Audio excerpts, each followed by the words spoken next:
رمضان المبارک کا یہ پیارا موسم اپنے آخری لمحات میں داخل ہو چکا ہے۔ یہ مہمان جو سال کے بعد آتا ہے اور بہت ساری نعمتیں لے کر آتا ہے، آخر اس نے جانا تو ہے، لیکن دیکھنا یہ ہے کہ سعادت مند کون ہے جو ان نعمتوں کو اپنے دامن میں جگہ دیتا ہے۔ رسول اللہ صلی اللہ علیہ وآلہ وسلم جب یہ آخری عشرے میں داخل ہوتے، كان اذا دخل العشر احیا لیلہ ایقظ اہلہ وجد وشد المئزر۔ آپ کا معمول مبارک یہ تھا کہ جب آخری عشرہ آ جاتا اپنے گھر والوں کو بھی بیدار کرتے اور اپنی کمر کس لیتے اللہ کی عبادت کے لیے۔ اور عائشہ رضی اللہ تعالی عنہ فرماتی ہے کہ رسول اللہ صلی اللہ علیہ وسلم رات کو قیام کرتے حتی تتفطر قدما، آپ کے قدم مبارک پھٹ جاتے، حتی تورمت قدما، آپ کے پاؤں پھول جاتے۔ میں نے سوال کیا لما تصنع هذا یا رسول اللہ صلی اللہ علیہ وسلم وقد غفر اللہ لک۔ سرتاج رسول، آپ کا تو کوئی گناہ نہیں، آپ اتنی عبادت کیوں کرتے ہیں؟ جواب ملا افلا احب ان اکون عبدا شکورا۔ جب اللہ نے مجھے تاج رسول بنایا ہے، جتنا منصب مجھے بڑا دیا ہے اتنا مجھے زیادہ شکر ادا کرنا ہے۔ رسول اللہ صلی اللہ علیہ وآلہ وسلم صرف خود نہیں اٹھتے تھے، گھر والوں کو بھی اٹھاتے، اور حالت یہ ہے کان یطرق فاطمہ وعلیا لیلا، رات کی تاریکی میں فاطمہ رضی اللہ عنہ، علی رضی اللہ عنہ ان کے پاس جاتے، فیقول لہما الا تقومان فتصلیان، آپ تہجد پڑھو۔ اس سے پتہ یہ چلا بیٹی ہو بیٹا ہو شادی ہو جائے باپ کی ذمہ داری ختم نہیں ہوتی، زندگی کے آخر جنت کی راہ دکھانا، ان کو اللہ کے قریب کرنا، یہ ذمہ داری ہے۔ اللہ ہم سب کو اس بات کی توفیق عطا فرمائے۔ رسول اللہ صلی اللہ علیہ وآلہ وسلم ان راتوں کو قیام کرتے، دعا کرتے، اور رسول اللہ صلی اللہ علیہ وسلم نے فرمایا ينزل ربنا تبارک وتعالی كل لیلۃ الى سماء الدنیا، ہر رات اللہ رب العزت آسمان دنیا پہ نازل ہوتے ہیں، كما يليق بعظمته وشأنه وجلاله، جیسا کہ اس کی شان کو لائق ہے، اور آواز دیتے ہیں هل من مستغفر هل من تائب، کوئی ہے توبہ کرنے والا، کوئی ہے استغفار کرنے والا، هل من مسترزق، کوئی ہے رزق کا متلاشی، کوئی ہے اس سے مانگے میں اس کو عطا کرنے والا ہوں۔ ان اللہ یبسط یدہ باللیل لیتوب مسیء النہار ویبسط یدہ بالنہار لیتوب مسیء اللیل، رات کو اللہ ہاتھ پھیلاتے ہیں، کوئی ہے جس نے دن کو گناہ کیا ہو مجھ سے معافی مانگ لے، اور دن کو اللہ ہاتھ پھیلاتے ہیں، کوئی ہے جس نے رات کے اندھیرے سے ٹھوکر گناہ کیا ہو مجھ سے معافی مانگ لے، میں اس کو معاف کر دوں گا۔ رسول اللہ صلی اللہ علیہ وآلہ وسلم نے دوسری بات یہ سمجھائی، خود عمل کر کے، كان يعتكف العشر الأواخر من رمضان حتى توفاه اللہ تعالی، اعتکاف کیا کرتے۔ اعتکاف کا مطلب یہ ہے اپنے آپ کو دنیا کے جھنجھٹوں سے دور کر کے اللہ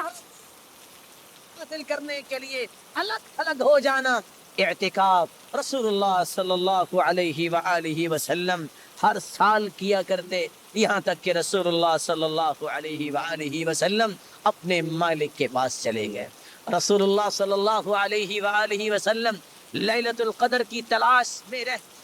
اور صحابہ کو رغبت دلاتے، بلکہ فرمایا لیلۃ القدر ایسی عظیم رات ہے، فیہ لیلۃ، ایسا یہ رمضان کا مہینہ ہے، اس میں ایک ایسی عظیم رات ہے، فیہ لیلۃ خیر من الف شہر من حرم خیرہا، حرم جو اس سے محروم ہو گیا وہ بہت بڑی نعمت سے۔ میرے معزز اور پیارے بھائیوں، رسول اللہ صلی اللہ علیہ وسلم کا فرمان ہے دعوات یستجاب لہن لا شک فیہن،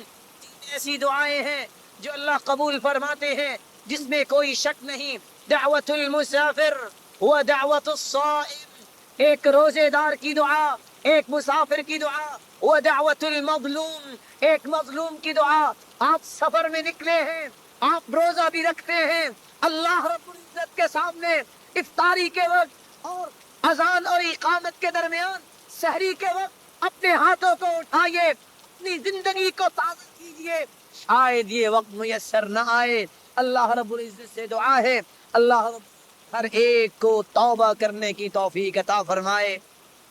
روزے مکمل ہونے کے بعد ایک خوشی کا دن آتا ہے۔ رسول اللہ صلی اللہ علیہ وسلم کے متعلق صحابی فرماتے ہیں، فرض رسول اللہ صلی اللہ علیہ وسلم، اللہ کے رسول صلی اللہ علیہ وسلم نے یہ بات بیان کی ہے، فرض کیا ہے کہ ہر شخص، خواہ وہ آزاد ہے یا غلام ہے، وہ مذکر ہے یا مؤنث ہے، وہ نوجوان ہو یا بوڑھا ہو یا بچہ ہو، صاعا من تمر او من شعیر، کہ عید کے دن، عید پڑھنے سے پہلے، عیدگاہ کی طرف جانے سے پہلے وہ اپنے روزوں جو روزے رکھے اس میں کمی کوتاہی اگر ہو گئی ہے تو اس کو دور کرنے کے لیے اور فقراء اور مساکین کی ہمدردی اور خیر خواہی کے پہلو کو غالب کرنے کے لیے اللہ کی راہ میں یہ خرچ کرے۔ اگر کسی کے پاس یہ چیز میسر نہیں تو اس ملک کے اعتبار سے ایک دینار ایک شخص اپنے گھر والوں میں سے ہر ایک کی طرف سے نکالے۔ اگر عید کے دن ممکن نہ ہو، صحیح بخاری میں امام بخاری رحمت اللہ علیہ یہ بات نقل کرتے ہیں، آپ ایک دن یا 2 دن پہلے بھی اس کی ادائیگی کر سکتے ہیں، جس کو فطرانہ کا نام دیا جاتا ہے۔ اللہ رب العزت سے دعا ہے، اللہ رب العزت جب تک رکھے ایمان سے رکھے، جب بلائے تو ایمان کی خوبصورت کیفیت میں بلائے۔ جتنے بیٹھے ہیں سب کے گناہوں کو معاف فرما دے، الہ العالمین ہم سب کے گناہوں کو معاف، مولا کریم سب کی خطاؤں سے درگزر فرما، الہ العالمین جو بیمار ہیں ان کی بیماری کو شفا میں بدل دے، جو کسی مصیبت میں ان کی مصیبت کو خوشیاں بنا دے، جو کسی تنگی میں ہے اللہ ان کی تنگیوں کو آسانیاں بنا دے۔ مولا کریم صاحب اولاد بیٹھے ہیں، سب کی اولادوں کو نیک دست و بازو بنا، آنکھوں کی ٹھنڈ صدقہ جاریہ بنا، الہ العالمین جو اولاد کی نعمت سے محروم ان کی جھولیوں کو بھی بارونق۔ مولا کریم صاحب مال بیٹھے ہیں، سب کے مالوں میں برکت فرما، فتنوں اور آزمائشوں سے بچا، الہ العالمین سب کو تقوی نصیب فرما، اور بے روزگار کو بھی تونگر بنا، مقروض کے غیبی خزانوں سے مدد فرما۔ مولا کریم ہمیں سچی توبہ کی توفیق عطا فرما۔ اس رمضان کے مہینے یہ آخری ایام الہ العالمین ہماری قسمت لیلۃ القدر ہمارے نصیبے میں فرما، الہ العالمین ہمیں اپنا تقرب نصیب فرما، امت اسلامیہ پہ رحمت کا نزول فرما، اور وہ مسلمان جو کسی مصیبت میں ہیں، اس وقت مصیبت کی حالت میں ہے، الہ العالمین خصوصی رحمت کی برکھا برسا۔ جب تک رکھنا ایمان سے رکھنا، جب بلانا تو ایمان کی خوبصورت کیفیت میں بلانا، الہ العالمین جس طرح آج تیرے گھر میں جمع ہے ہم سب کو جنت الفردوس میں جمع فرما۔ وما توفیقی الا باللہ، واقم الصلاۃ۔